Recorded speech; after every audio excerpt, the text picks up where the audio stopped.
Mga lords, okay na okay pala tong nabili kong mini basketball hoop dito sa Yellow Basket.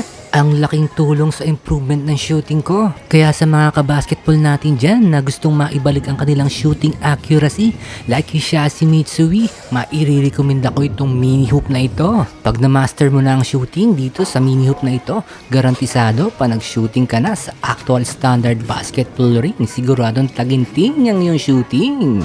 Kaya ano pa inaantay nyo mga lords? Check out na. Dito lang yan sa Yellow Basket. Sigurado ako, matutuwa mga anak nyo pag binila nyo nitong mini hoop. Habang bata pa sila, hubugin nyo ng kanilang talento sa paglalaro ng basketball. Tsaka maganda rin sa kalusugan ng mga bata ang paglalaro ng basketball. 3 points! Sa malayo, yan, sige dito. Yan. Kitang-kita nyo naman ang saya ng anak ko sa paglalaro ng basketball. Nice! Galing! Kaya habang malakas pa tayo mga magulang, ibigay natin yung best natin yung para sa anak natin. Pasayahin na natin sila. Paligayahin na natin ng todo. Mini hoop lang yan, ng katapat niyan. Sasaya na yan. Sasaya? Mini basketball. Oo.